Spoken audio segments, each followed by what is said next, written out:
Good afternoon. On behalf of Glendale Community College and Career Education, I would like to welcome you to our Career Day panel featuring our Regional Directors of Employer Engagement and Statewide Director for Los Angeles region. You will have the opportunity to learn and explore about different industries related to your career goals and ask questions at the end of the presentation. My name is Maricela Canela, Career Educational Counselor from Glendale Community College, and I'll be co-hosting this event along with my colleagues, Isaac and Mirna, also CE Counselors for GCC. It is my pleasure to introduce you to our Regional Director, Sherry, from the Health Sector. Hirschfeld, I'm the Regional Director covering the health sector. I'm also a registered nurse, and I came to this role through the clinical side of it, so I have a background in healthcare. Some of the skills that you would need going into a career in healthcare it's a very wide range. You need skills both in the humanities and social sciences, but also in the hard sciences and math.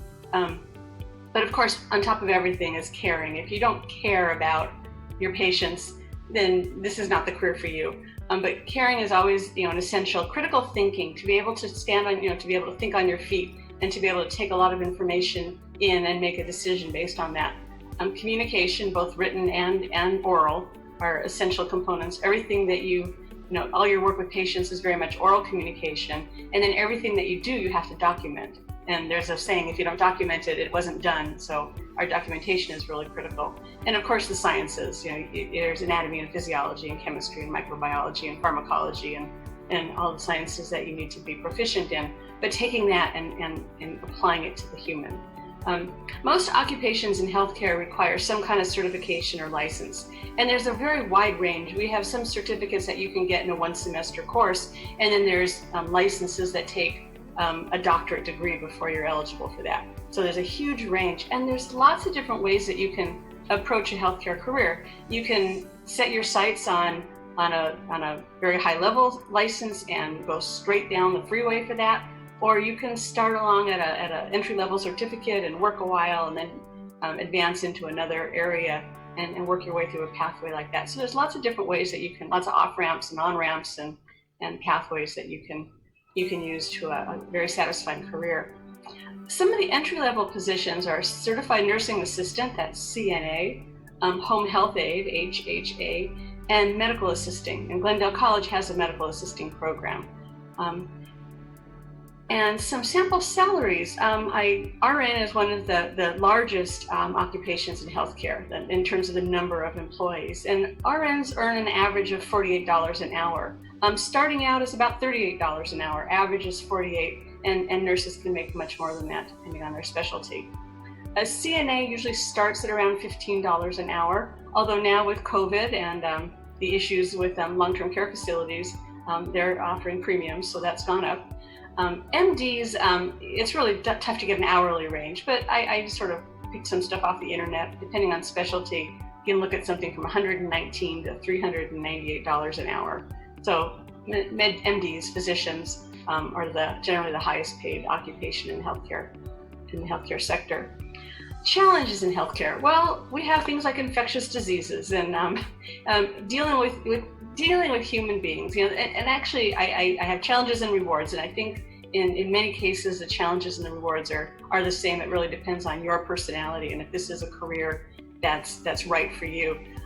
So you have to deal with people at the greatest crises in their life, at birth, at death, illness, terrible illnesses, injuries. This is a time, and if that, the satisfaction of being able to help somebody through that is a huge reward, but it's also a great challenge.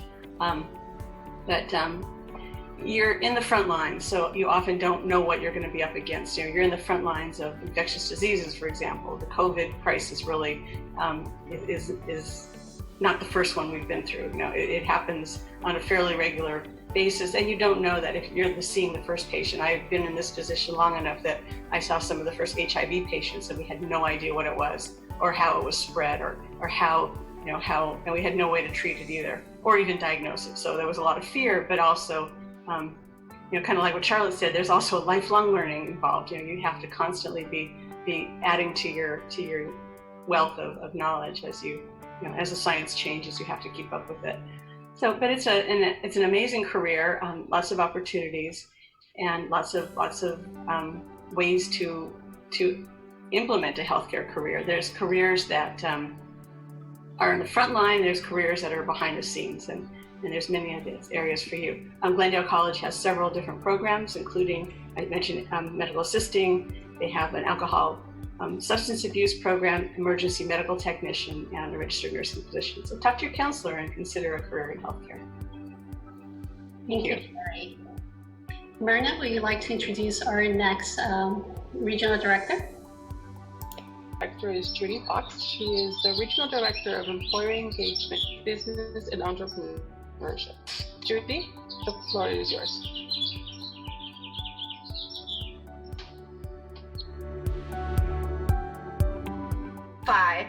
For both the business sector side and the entrepreneurship side of the sector. So on the business side, we're going to focus on the top 5 middle skilled jobs that have the greatest number of job openings that pay a living wage or above, located right here in the Los Angeles region. So the jobs offering the greatest employment potential, if you're looking to engage in careers that are actually being hired for, number 1 is bookkeeping, accounting, and auditing clerks. And currently there's just over about 28,000 available jobs for that right now. I want to call attention to the fact too that I'm using data from the Center for a Competitive Workforce from 2020. So if you want to go on the EDC website and check that out, you can find the same information there. Number 2 is secretaries and administrative assistants. Number 3, hairdressers, stylists, and cosmetologists, followed by paralegals and legal assistants, and then production, planning, expediting, and logistics clerks. So if students were interested in pursuing any of those directions and pathways, they would follow our accounting, business administration, cosmetology, law, and then it could be a mix of several different things depending on how the colleges are offering it, whether that's supply chain, logistics, or international business. For the majority of those career options, a community college certificate is the minimum requirement. However, for hairdressers, stylists, cosmetologists, there's some state exams that they do have to pass. But in addition to the community college certificate, students can also earn digital badges that will help to verify they've acquired a certain skill competency. So that's just an added little feather in your quiver when you're going to compete for jobs.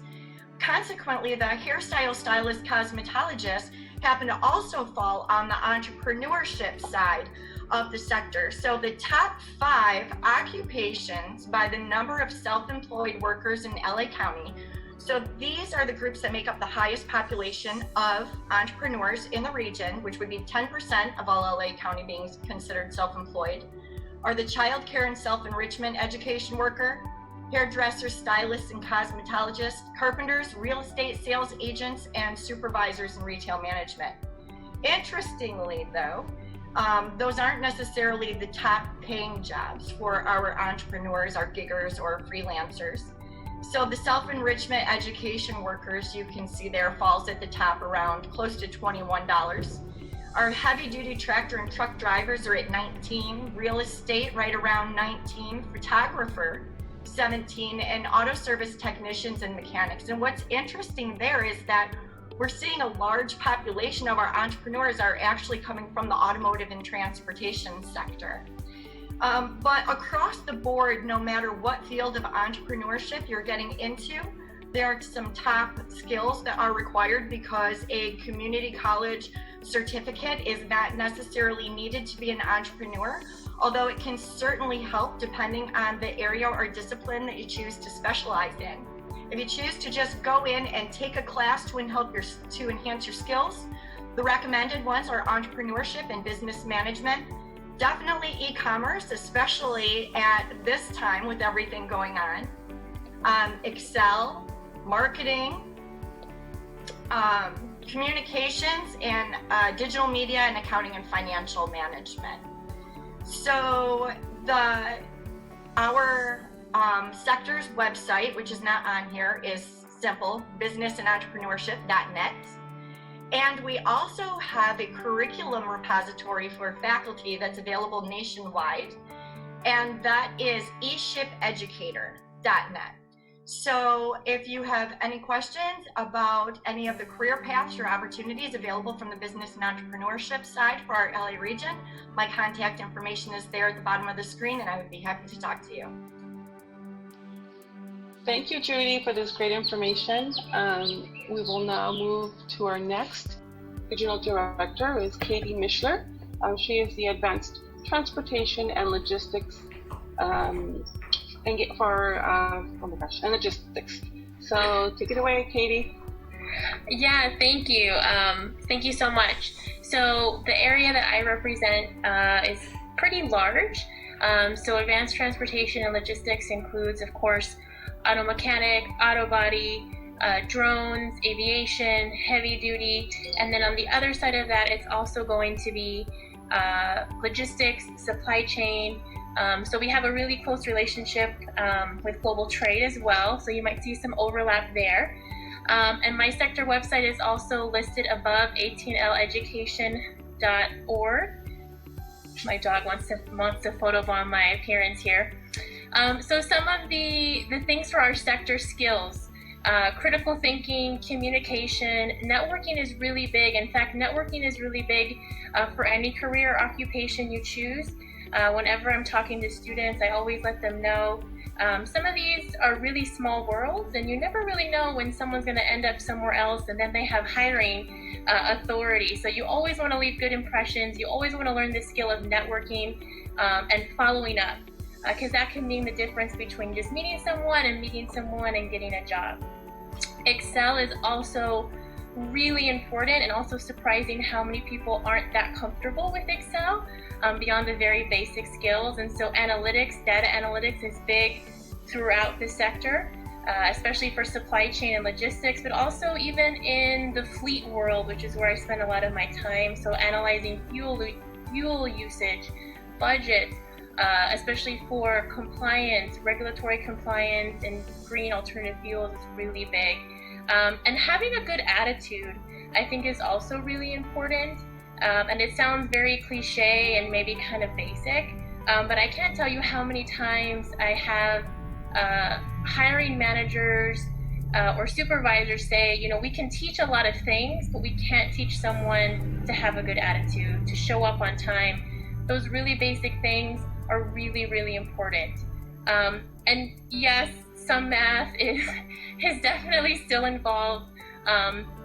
You know, I know it's not everyone's favorite subject, but even when it comes to something like being a mechanic, math is involved in some of those principles of Ohm's law, etc. So you still need a little bit of math. And most positions do require some education or some kinds of industry certifications in order to enter the workforce in those areas. Some different entry-level positions. Again, this is a very quick snapshot because it's extremely a very large sector. Auto mechanic, auto body repair, porter, flight attendant, data entry, clerical, package handling. Interestingly enough, when you think of those like FedEx and UPS, FedEx especially have told me, hey, we hire pretty much everybody as a package handler, and then they work their way up through the ranks at FedEx. So, you know, that's a really good way to kind of get into a larger organization and then grow from there. Some sample salaries, mechanics, typically $18 an hour plus, depending on your skill level. Flight attendants, typically $23 an hour plus, and commercial pilots, $37 an hour plus. Glendale Community College has a great aviation pilot program as well as a flight attendant program. And also logistics courses as well, and dabbling with global trade. Some challenges, we as a sector are also not immune right now from the COVID-19 situation. So while things like mechanics are considered essential businesses, sales are not. So we're seeing a huge decline in sales of cars, in service. Obviously lots of flights are grounded, airlines are cutting, but there's also going to be hope in the recovery. So there's already lots of strategies and conversations taking place on how to adapt and change and grow.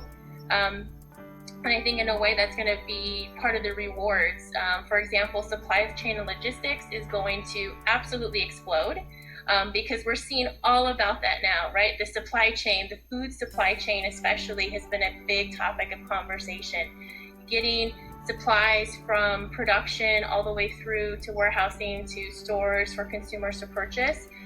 So I think that's going to be a huge area of growth in the future. And so please feel free to and again, this is just like a quick, snapshot of everything. There's so much more, but if you have any questions, please don't hesitate at all. My contact information can be found on the 18L sector website. And thank you so much to Glendale for hosting. Thank you, Katie. I will now turn this over to my colleague, Isaac Pedraza. Thank you. So the next speaker is going to be Bruce Noble. He's the Regional Director of Employer Engagement for the Energy, Construction, and Utility sectors. So Bruce, take it away. Thank you, Isaac. The energy and construction utility sector, I scribbled down some notes here. There's some consistencies, I think, at least for the first 4 or 5 of these presentations, is that no one has really talked about you have to go to college, or you have to do apprenticeship, or you have to do something, but you do have to have good communications, critical thinking, and problem-solving skills. I think that's universal.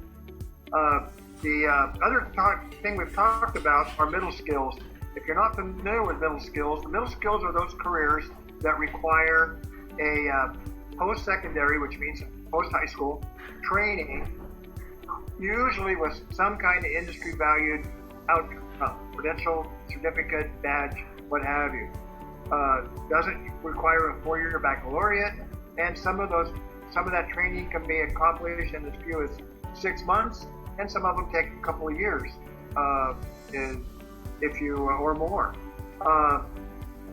The opportunity, the business for San Luis County in this green economy of construction, which is immune from COVID-19. It is all of the construction jobs that we're talking about are considered as essential jobs.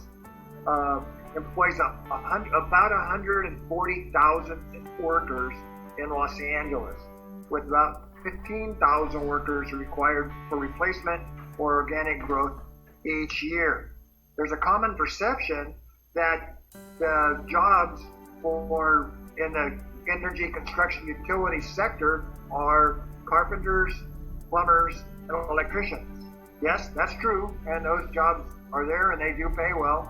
But for almost every one of those people in those roles, there's someone else who is in another area, which is in the design or the operations and maintenance of the systems for the infrastructure.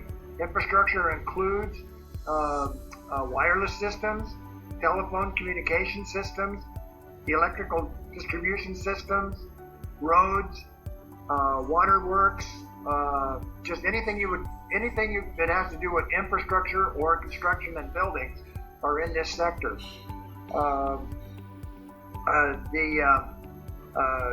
The sample entry-level wages are really attractive. On the design side, for architecture and drafting, and for engineering technicians, it's around $25, $27. The construction crafts, for the higher level crafts, are in the $22 to $25 range. With inspectors and some of the specialty entry level are in the $35 range. Operations and maintenance, our technicians often start at around $18 an hour. And if you want to really be brave, you can become a utility power line technician, and you will guarantee be making $120,000 a year right now. It's very, very, very lucrative. The typical route is entry level, start in as some helper or as a primarily a helper or a laborer.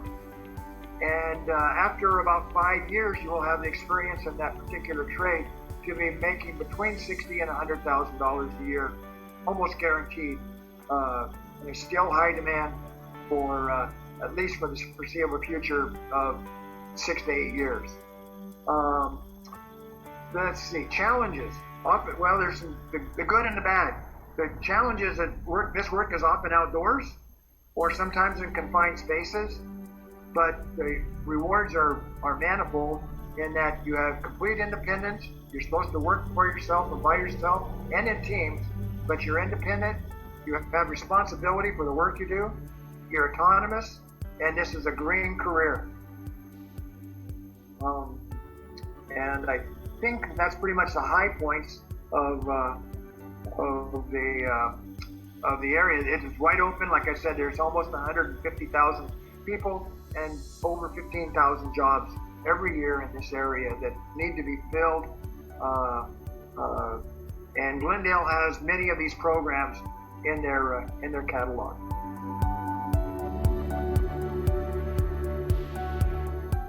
Thank you, Bruce, for that great information. The next regional director is Ruth Manuel. She's the Regional Director of Employer Engagement and Global Trade. Ruth, the floor is yours.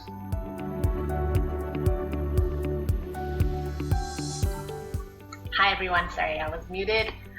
Thank you Glendale for hosting us all. I really do miss the campus, the beautiful campus, and hope to be back soon. So I know we don't have a lot of time, so this is just a snapshot of really our sector. So I really would encourage everyone to visit our sector website, which I put right on the title, globaltradeworkforce.com.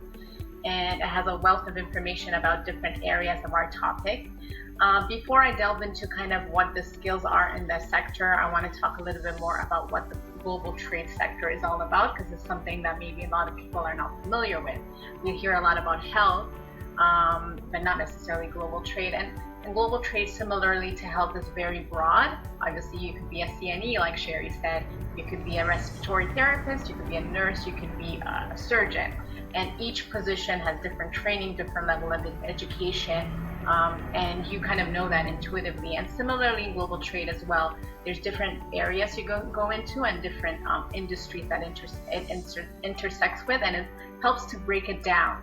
So in my second point, I have global trade domains, and that can help you understand kind of how to break down the sector. So in global trade, you could go into global marketing, you can go into global business management, you can go into trade finance, you can go into supply chain, you can go into cross-border e-commerce. And if you go on our sector website, there's a really good description of each area. And I'll just highlight them very briefly because we don't have a lot of time today. So global marketing is really the management of sales on a global scale, right? What are the research and strategies that you need to do when you're selling to somebody in another country? Or global business management is more of the project management side of it, right? There's a lot of negotiation, a little bit more cultural awareness when you're managing a project domestically, and internationally is very different. Global e-commerce is really where the future is at. I think everybody mentions it and intersects every sector. It's really the global marketplace is not necessarily going physically, it's really online. So how do you manage your online sales, and how do you take your goods to an international customer? Supply chain is where the area that intersects a lot with advanced transportation, logistics, and obviously business in general. Is really the process of planning and implementing and controlling procedures from transporting a good from manufacturer to the consumer. And trade finance, this is huge in global trade, right? You can't just sell to an international customer. There's a lot of transactionals involved. There's a lot of compliance that is involved, right? So there are people that have to manage all of that. And that's, in this day and age, is still a lot of paperwork. So in all of these areas, there's a lot of people and jobs that are involved. And the reason I got involved in global trade was when I moved from Canada. I'm Canadian. 13 years ago, I said, I have some global competencies. I can speak different languages. I've lived abroad. What can I do? And the more I researched this region, it's really like the hotspot. Is that the word, hotspot? It's really the place to be if you want to be for global trade. We have two of the largest ports. We have the largest airport. Just these entities alone provide thousands of jobs for our region. And California is really a global economy, as I mentioned here. It's always ranked in the fourth or the fifth largest economy. So we're not just producing for ourselves, we're producing for the world, right? In 2019, we exported about $173 billion in goods. So if you want to be in global trade and you're living in Los Angeles, you're at the right place, right? So that's why I got into it, and I had to go back. I was already, older, and I had to go back to school and really go back for an international trade certificate program. I did it at UCLA, but there's a really great programs throughout our community college program, because there's business, but there's a lot of intricacies with global trade, a lot of compliance, a lot of stuff that you have to know that is global trade specific. So that's kind of how I broke down the domains. It's really important to understand the areas that you're interested in.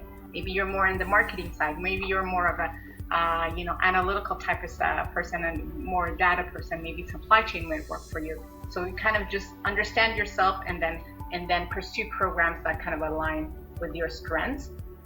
So some of the jobs that are in global trade, these are just some of the highlights. Obviously, you could go to export, import. You can go into compliance. You can go into cargo freight agents, customer service specifically for global trade. When you're working, in the FedExes and the Amazons, you're always dealing with international, suppliers and also customers. Digital marketing is huge in the e-commerce world, and obviously global logistics, getting the goods for and dealing with suppliers from different parts of the world is also very important. A lot of jobs start off at entry level at a specialist or a clerk, and then you can kind of move on to a manager, and you could kind of lead different teams. And the salary ranges depending on how big the company is. Obviously, your salary working at an Amazon or a FedEx is going to be different than a smaller supplier. But I also encourage people to really get into the smaller suppliers and kind of move, and that could be a stepping stone to working more in larger companies. So now, kind of after giving that broad overview, then I can go back to the skills. What are the uniquely global skills that would be pertinent for global trade?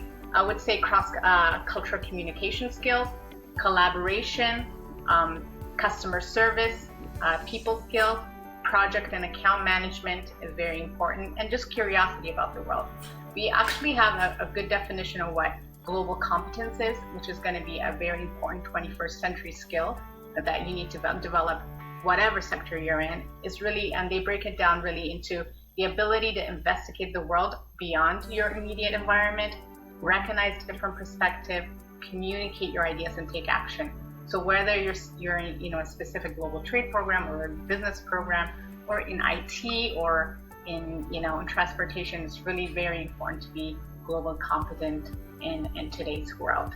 And so this is just kind of a very broad overview, but I have my contact information if you're interested in more. I would also love to plug in our new internship program for the community college student that we're piloting. It's a virtual internship program focused on cross-border e-commerce, because one of the things in any field is hands-on experience and is key, right? You can learn this stuff through books, but when you're actually implementing them by working with a team, it's really it makes everything come to life. So we're doing a lot of we're piloting internships, working with companies that are selling online, and online also internationally, and we're hoping to work with community college students on that. So if you're interested in a virtual internship, you have my contact information. Please, I would love to talk to you more about it. So that's it from my end. Thank you for the time. Thank you, Ruth. Now we are transitioning to our statewide director, Joy, from Hospitality and Tourism. Retail, Hospitality, and Tourism, right. We abbreviate that as RHT. First of all, let me thank all the folks at Glendale for putting this together. And I want to thank all the regional directors that have presented. I also want to congratulate you students that are on here, that are watching. coming from a faculty standpoint, and I've also worked many decades in retail, hospitality, tourism as a operations officer and a director of HR. The people that show up to these things are the people we want to hire. So let me just start there, first of all. And I will say too, I've been taking notes, and one of the things I would like to email you, Marcella and Isaac and Myrna, is all the skills that we're putting. I made a little table of every sector noted because they're all the same ones you need to do well pretty much in any role. So I just want to start with saying that probably the thing I'll leave you with is this doesn't feel like the greatest time to be doing anything, but resilience and collaboration is going to get us through it. And everything, all the folks have told you, no matter what's happening in each of the sectors, I just want to really bring that home to you, that your experience here in Glendale as a student, but also the community, the fabric of the community colleges, it's a really important piece to be part of. So I'm also going to start by saying that you can go to our website, careerreadycalifornia.com. It's actually the little tiny words underneath that logo there. And the other thing I want you to do is, if you don't already have a LinkedIn account, full disclosure, I don't work for LinkedIn. I don't get any money for telling you this, but I will say it's one of the best places to be visible to employers. Also to learn. There's a lot of really good industry information in there and opportunities that come up. It's a professional place to be connected. And so I've put in my LinkedIn bio link, and please connect with all of us are on there, all of the RDs that you heard. So what I wanted to just sum up with in my area, because retail, hospitality, and tourism has really taken the first hit with the economic impact from the global pandemic, right? We can't gather. So all the things we want to do, I always talk about the sector as the sector where you spend every dollar for fun. So you can't go to big theme parks, you can't go to a hotel, you can't travel. But retail also, and this area is also the area that's kind of the backline essential workers behind healthcare workers and first responders. Those are the folks, as people have noted on the call, in terms of supply chain, logistics, production of food, and getting that to place. And like I said, sometimes the only interaction we'll have to go out is to get to a grocery store as quickly as possible and as safely as possible. But so even though people don't think of it as essential workers, and I'm betting whenever I do this in a conference, if I had you raise your hand, if you ever had a job where you had to do this kind of customer service work in either retail or hospitality and tourism, what I find is 75% or more of the people on this call have had some experience there. And so whether or not you're good at caring or want to be good at caring, you show up caring because that's how you get better tips and that's how you move up. So I will just say that even in the essential worker side, there are a lot of displaced workers in RHT right now. So we're actually working with our partners in health, as with Shari and her sector, because we need cooks in assisted living, in hospitals, in in those kinds of places too. We need people who can greet and who can help out with the crisis, but these skills are still transferable. The little ladder that you see here, I just wanted to show you, people don't think of these starting jobs as very exciting, but I do want to tell you things like the woman that runs the Universal Studios, the theme park, which right now you can't go to, but is kind of one of my favorite places to go to. Don't tell anyone.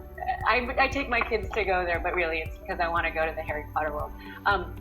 She started as a student in college as a hospitality worker. The man that runs U.S. Travel, the president of the U.S. Travel Association, he started out as a baggage handler at an airport. So you can't move up in these roles unless you've actually done it. And so it's a great way for students to get that experience. And then I will say the other thing is it's easy to move up because people give up. But there's actually on our website, you'll find a research study that people who start in travel end up ultimately achieving higher wages than many other sectors, including manufacturing, construction, healthcare, and finance, because the opportunities to move up by just doing what you're doing, which is showing up for the extra stuff, showing resilience, and showing care, the opportunities for growth are there. So even as we're in this crisis, I just want to commend you for doing what you're doing and know that all the skills that you've learned to get through this point in your college career are really going to serve you well. And that this, as somebody pointed out, networking and connection is probably the next big area to work on. And so I just really want to encourage you to do that. I'll just leave you with one quote. Maya Angelou, you may have seen this go around, but I really like to try to end with this because this is what's going to get us through. Hope and fear cannot occupy the same space. Invite one to stay. So I invite you to invite hope to stay. Thank you so much. Perfect. Thank you so much. Wonderful information from all regional directors and statewide director. We're opening to questions. Anybody who has questions, go ahead and type in embed chat. Let's see here. I do want to go back to Ruth. Can you share the link for that internship for students? You're on mute. Sorry about that. I always forget to unmute. If they go on the globaltradeworkforce.com site, under students or educators, we have information on the virtual internship program, VIP, and they can get more information there. Or if they contact me, I could also send them a little bit more info. Perfect. Thank you. Okay. Perfect. Any other questions that we have? Sounds like you guys highlight all the important things that a lot of students had in mind and are still going through a lot of stuff about exploring which career pathways. You did a fabulous job. Definitely. So thank you so much. And this event was sponsored by Glendale College Foundation. Thank you so much for them too. Any other questions from our faculty side, students? Okay. Well, we're good. We're good to end the session, and career education at Glendale Community College will be providing other events for this coming up month in May. A lot about different industries. I believe next week we'll have different guest speakers from the industry also. So check our website.